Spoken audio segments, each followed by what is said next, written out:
안녕하세요. 말숲탐구소입니다. 이번 달에 풀었던 퀴즈를 복습하며 두뇌를 깨워볼까요? 한 달 동안의 퀴즈를 릴레이 형식으로 다시 풀어보는 시간입니다. 퀴즈가 끝난 후 3초 후에 정답이 공개됩니다. 준비되셨나요? 자, 깊게 심호흡하시고 시작합니다. 책임이 많아서 늘 바쁘고 걱정이 끊이질 않으시나요? 이럴 때 딱 맞는 속담이 하나 있어요. 가지 많은 나무에 땡땡 잘 날 없다라는 속담인데요. 여기서 땡땡에 들어갈 단어를 맞춰볼까요? 이 속담은 자식이 많은 부모가 계속해서 걱정이 많다는 의미를 담고 있습니다. 이 단어는 우리가 우산을 챙기게 만드는 자연 현상과 관련이 있어요. 맞아요. 바로 비와 관련된 것이죠. 비가 내리는 날에는 우리가 우산을 쓰듯 책임이 많을수록 걱정이 끊이지 않는다는 걸 표현한 속담이에요. 여러분, 이제 정답이 떠오르시나요?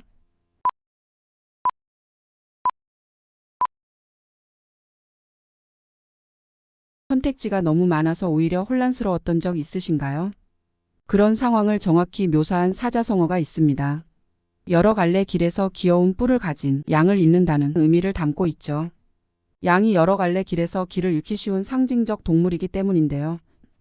이 사자성어는 선택이 많아질수록 길을 잃기 쉽다는 상황을 표현하고 가지 많은 나무에 바람 잘 날 없다와 비슷한 맥락에서 사용됩니다. 복잡한 선택 속에서 길을 잃지 않도록 돕는 힌트가 될 수 있는 이 사자성어 여러분도 알고 계시나요? 이 사자성어는 다양한 선택 속에서 길을 찾는 데 도움이 되는 지혜를 담고 있습니다. 이제 감이 오시나요?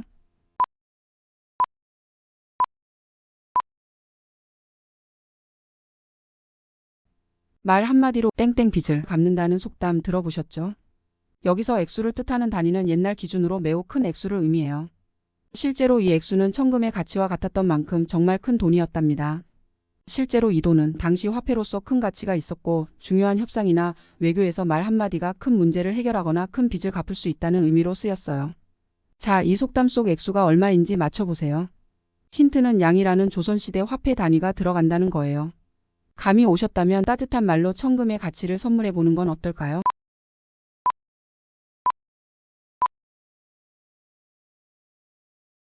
인터넷 댓글과 관련된 신조어 퀴즈를 준비했어요. 긍정적인 댓글이 얼마나 큰 힘이 되는지 알고 계시죠? 반면 부정적인 댓글은 사람에게 큰 상처를 줄 수 있답니다. 오늘의 퀴즈는 바로 이와 관련된 신조어입니다. 말 한마디로 천냥 빚도 갚을 수 있다는 속담처럼 우리가 사용하는 댓글도 큰 영향을 미칠 수 있습니다. 이 속담은 말의 힘이 얼마나 큰지를 강조하는데요. 특히 외교나 협상에서 중요한 역할을 했던 표현입니다. 이 속담처럼 우리가 인터넷에서 사용하는 댓글에도 큰 힘이 있죠. 자, 여기서 천냥 빚을 갚을 수 있는 풀은 어떤 댓글을 의미할까요? 힌트를 드리자면 이 단어는 악플과 반대되는 풀을 의미합니다. 이런 댓글이 사람들에게 큰 힘이 되고 긍정적인 영향을 미칠 수 있답니다. 자, 정답은 무엇일까요?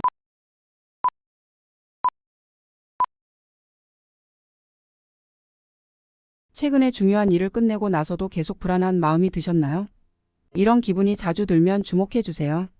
포스트 마이너스 이벤트 스트레스 멘탈러티라는 표현 들어보신 적 있나요? 이건 특정 사건 후에 계속되는 불안감과 정신적 고통을 의미해요. 증상으로는 지속적인 불안, 지나치게 생각이 많아지는 것, 그리고 일상적인 활동에 집중하기 어려운 것 등이 있습니다. 많은 30, 40대가 겪고 있는 증후군으로 심각한 사회 문제로 떠오르고 있죠. 이 증후군의 이름은 P로 시작해서 M으로 끝나는 약자로 알려져 있습니다. 자, 이 증후군의 이름이 무엇일까요?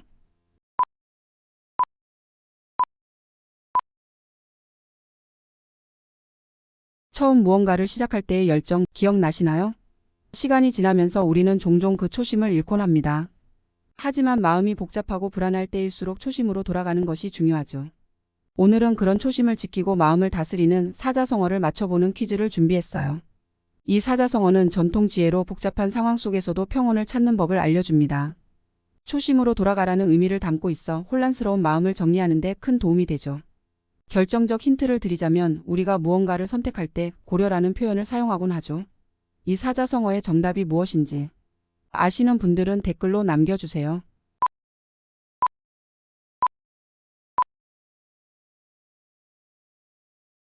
호랑이는 죽어서 땡땡을 남기고 사람은 죽어서 이름을 남긴다는 속담 들어보셨나요?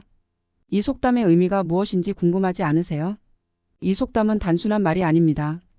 고대에는 호랑이 땡땡이 그 존재를 증명하는 중요한 상징이었고 사람의 이름이 그 사람의 인생을 기억하게 만든다는 의미가 담겨 있습니다. 즉 사람은 자신의 업적과 기억을 남기기 위해 무엇을 해야 하는지를 생각하게 만드는 말이죠. 이 속담이 주는 교훈은 우리가 살아가는 동안 어떻게 기억될지를 고민하고 삶의 흔적을 남기기 위해 노력하라는 것입니다. 여러분은 어떤 흔적을 남기고 싶으신가요? 자, 퀴즈. 호랑이가 죽어서 남기는 것은 무엇일까요?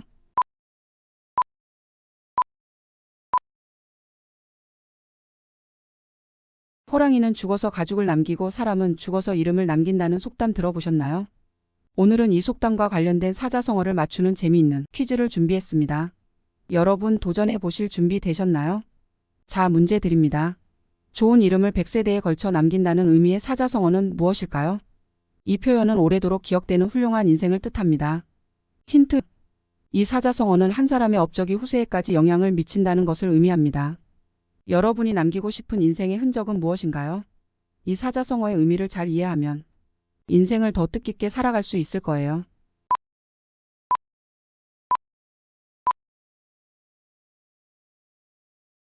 무더운 여름이 지나고 선선한 바람이 느껴지면 가을이 온다고 하죠. 24절기 중 하나로 여름과 가을의 경계선에 위치한 시기를 의미하는 절기가 있는데요. 이 시기를 지나면 더 이상 무더위가 없다는 의미에서 붙여진 이름입니다. 올해는 이 절기가 조금 약했죠.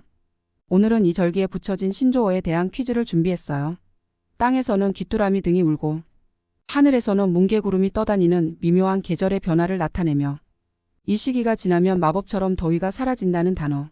힌트로 첫 번째 단어는 24절기 중 하나이고 두 번째 단어는 마법을 영어로 표현한 것입니다.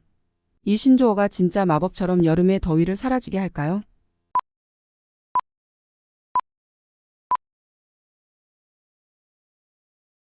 가을과 관련된 흥미로운 퀴즈를 준비했어요.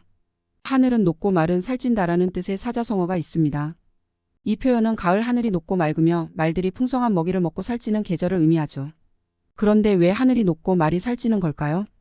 가을철에는 기온이 서서히 내려가면서 하늘이 맑고 높아 보입니다. 이는 기온이 낮아지면서 공기가 건조해지고 대기의 밀도가 낮아져 하늘이 더 넓고 푸르게 보이기 때문이죠. 또한 이 시기에 풀과 곡식이 풍성하게 자라서 말들이 풍성한 먹이를 먹을 수 있게 됩니다. 그래서 말들이 살이 찌게 되는 것이죠. 자, 이 사자성어가 뭔지 아시겠나요?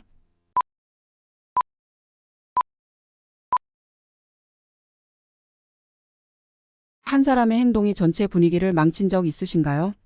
마치 평화로웠던 웅덩이에 단 한 마리의 물고기가 들어와 물을 흐려놓는 것처럼요. 우리가 흔히 빌런이라고 부르는 사람들처럼요. 그들은 어디를 가든 문제를 일으키고 주변 사람들에게 부정적인 영향을 미치며 때로는 전체 분위기까지 뒤흔들어 놓죠. 이 상황을 빗대어 설명하는 속담이 하나 있습니다. 특정 물고기 한 마리가 깨끗한 물을 혼탁하게 만들 수 있다는 말인데요. 이 물고기는 몸집은 작지만 무척 미끄러워 손에 잘 잡히지 않고 빠르게 요리조리 움직이며 물을 금세 흐리게 만들죠. 이 물고기 오늘의 퀴즈 속담에 등장하는데요. 과연 이 물고기의 이름은 무엇일까요?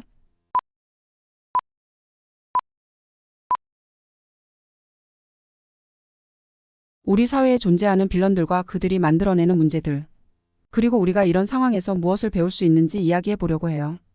여러분, 미꾸라지 한 마리가 깨끗한 물을 흐리듯 잘못된 행동에서 우리가 얻을 수 있는 중요한 교훈이 있다는 것 알고 계셨나요? 잘못된 행동이나 실패에서 교훈을 얻는다는 의미를 가진 사자성어가 바로 정답인데요. 이 사자성어는 고대 중국의 지혜에서 유래되었고 한자 그대로의 의미는 반대의 면을 가르치는 스승이라는 뜻입니다. 자, 여기서 퀴즈 하나 드릴게요.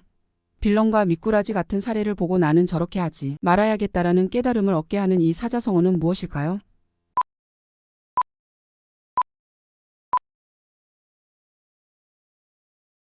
재미있는 사자성어 퀴즈를 준비했어요.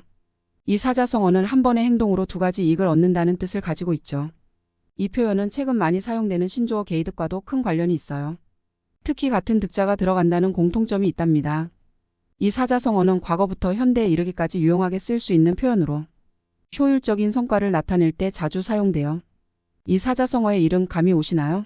추가로 이 표현은 게이득 대신 사용할 경우 말의 품격이 한층 올라가는 기분을 느끼게 될 겁니다.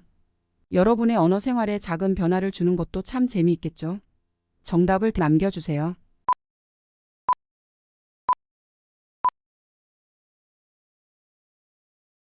여러분, 나 자신을 알라라는 말을 들어보신 적 있으신가요?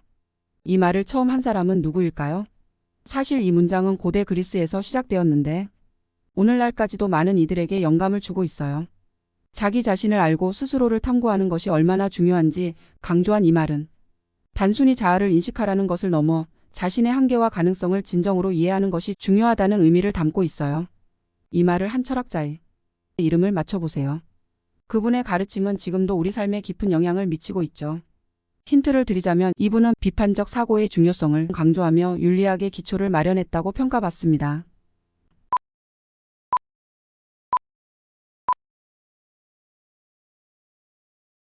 여러분 구슬이서 말이라도 꿰어야 땡땡나는 속담 들어보셨죠? 그런데 여기서 말하는 땡땡가 뭘까요?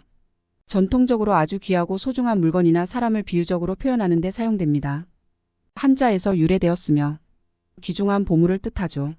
아무리 많은 재능이 있어도 그것을 귀중하게 여기지 않고 발전으로 연결되지 않으면 빛을 보지 못해요. 여러분의 소중한 추억이나 경험들도 이 땡땡과 같아요. 하나하나 모아 의미 있게 연결할 때 진정한 가치가 생기죠. 그럼 여러분은 자신의 재능들을 어떻게 꿰고 있나요? 이 속담에서 말하는 진짜 가치, 여러분이 생각하는 귀하고 소중한 것은 무엇인가요?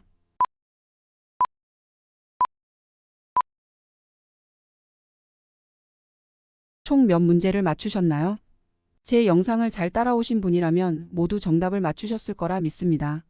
이번 달도 수고 많으셨고 남은 주말도 알차게 보내시길 바랍니다. 다음 달에 또 만나요.